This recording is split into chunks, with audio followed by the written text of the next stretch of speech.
үнэхээр миний төлөө ирэх юм уу? Би бурханд үнэхээр итгэж болох уу? Эсвэл надад өөр нөөц төлөвлөгөө хэрэг болох юм биш үстэй гэж эргэлзэх цаг байдаг бүхэнд байдаг. Нөөц төлөвлөгөө гэдгээр би юу хэлээд байгааг та нар ойлгож байна уу? Хэрвээ бурхан хангалттай хурдан шуурхаа ирэхгүй юм бол би хэр удаан хүлээж чадах вэ?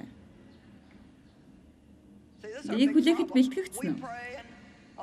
Та нар ойлгож байна уу? Энэ бол бидний том асуудал. Бид залбирдаг, бурхан бидэн дээр ирж туслахыг хүлээдэг. 27 хоногийн дараа дахиад санаа зовж эхэлдэг. Бид бүхэл амьдралынхаа турш санаа зовлтоо хайж, буцаад санаа зовж, эмх маягаар өнгөрөөдөг. Бид хайртай нэгнээ хамгаалаарай гэж бурханаас гуйдаг. Тэгээд дараагийн 7 хоногт нь тэднийг хайрлах өөр арга зам хайдаг. Бурханд бид үнэхээр итгэдэг. Тийм ээ. Танд өөх сайн харалт надад байна. Яг уу би энийг сайн арга гэж бодож байгаа шүү. Таны бурханд итгэж байна уу үгүй юу гэдг нь та өөрийнхөө хүссэн зүйлийг үү эсвэл бурхны хүсэж байгаа зүйлийг авахыг оролдож байна уу гэдгээс шалтгаалдаг. Тийм ээ. Энэ зүйлийг ойлгохлоо бидэнд нэлээд цаг хугацаа орно л доо. Би танаас дахиад хэлье.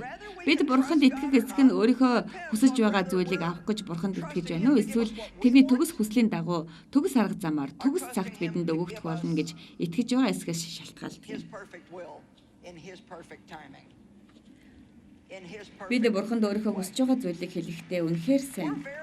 Энийг хэлэхэд ямар ч асуудал гардаггүй.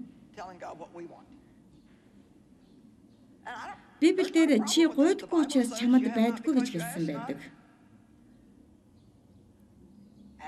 Юу хүсэж байгаагаа аажгүй, хэрэгтэй зүйлээ ээжгүй. Гэхдээ миний амьдралд би хэрэгтэй гэд хүсэж байсан зүйлс маань хэрэгтэй зүйл байсныг ойлгож байсан.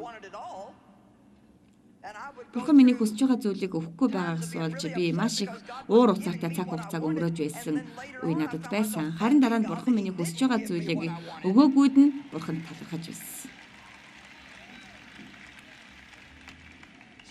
Тиймээс хэрвээ тэрний төгс хүсэл таны амьдралд байх болно гэж итгэх юм бол бас бурхан минь хэрвээ миний хүсэж байснаар болох юм бол би баяртай байна.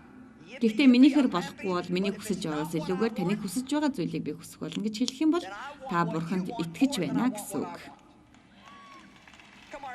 Зайлшгүй та нарын байна уу? Та ямар ч муу зүйл хүсэж байсан ч хамаагүй та ингэж хэлэхэд бэлэн байна уу? Бурхан минь миний хүсэж байгааг та хүсэхгүй байгаа бол энийг та надад битгий өгөөрэй.